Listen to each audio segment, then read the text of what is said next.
La ville de Gatineau se donne des airs de ville du futur ou de ville intelligente.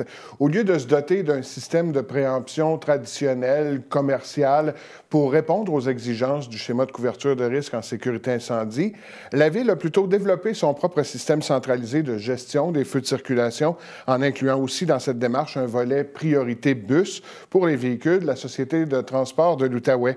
Je suis en compagnie de David Saint-Onge, qui est technicien en électronique à la ville de Gatineau et dont c'est le bébé. David, parlez-moi un peu de ce projet-là, en quoi ça consiste et d'où est venue l'idée?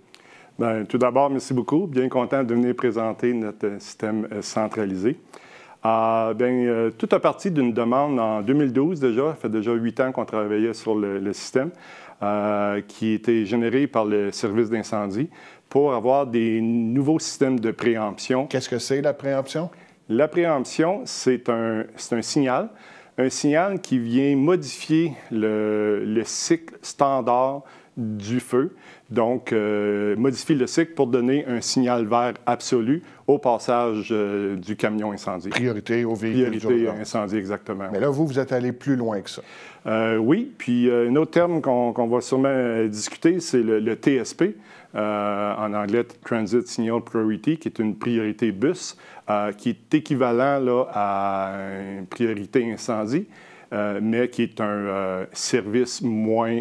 il va donner juste une extension de verre, juste moins prioritaire que les incendies, c'est bien entendu. Ça améliore les temps, j'imagine, pour les autobus qui, par exemple, accuseraient un peu de retard? Priorité bus, ça améliore les temps, ils restent dans leur parcours.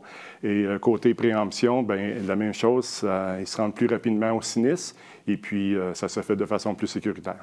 Et pour mettre ça en place, on a décidé de miser sur les systèmes existants de GPS là, à bord des véhicules pour avoir un seul système de communication. Oui, exactement. Une idée qui semblait superflue au départ, mais finalement, la demande, c'était d'avoir la même chose qu'il y avait à ce moment-là, d'avoir des systèmes infrarouges, des systèmes qui étaient... une communication par lumière, qu'on peut dire stroboscopique.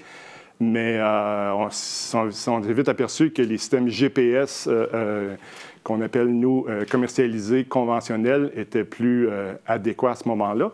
Mais lorsqu'on a analysé, vérifié ces installations, on s'est vite rendu compte que c'était très ardu et coûteux parce qu'il y avait énormément d'installations à faire dans tous les véhicules et dans tous les feux de circulation à la grandeur de la ville. Bon, j'imagine, comme tout système de préemption, il y a des gains de temps pour l'intervention des véhicules d'urgence, pour les autobus, mais dans ce cas-là, spécifiquement, ça a été des économies aussi pour la ville.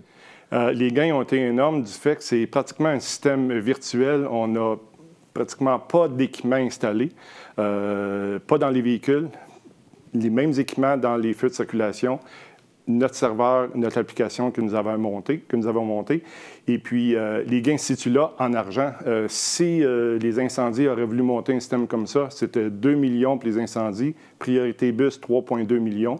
Un autre 1,1 million pour la gestion à distance, mais on a tout fait ça pour 1,1 million. 1,1 million au lieu de 6? Pour les 3 services, l'ensemble des 3 services. J'imagine que ça peut donner des idées à d'autres villes, parce que là, Gatineau est pionnière en cette matière. Bien, absolument, absolument. Lorsqu'on dépense finalement $1 qui bénéficie à 3 services, je pense que toute ville veut faire ça comme ça. Et on est fiers de dire qu'on est la seule... À notre connaissance, on est la seule ville au Québec et en Amérique du Nord à pouvoir bénéficier de 100% de tous nos feux pour ces 3 services-là. À mon avis, dans quelques années, vous ne serez plus les seuls. David, en terminant, si on avait à résumer ce projet-là en 3 mots, je sais que c'est difficile comme exercice, mais ce serait quoi? Bien, je vous dirais que c'est partage centralisé optimal. Ça résume assez bien, effectivement, je pense, la nature de votre projet. Félicitations pour cette belle initiative. Je sais que vous y avez mis beaucoup de temps, 8 ans de votre vie là-dedans. C'est bien ça, oui. Et une équipe qui doit être bien fière autour. Absolument. On est toute une équipe en arrière de ça. Donc, bien, merci beaucoup. Merci, David.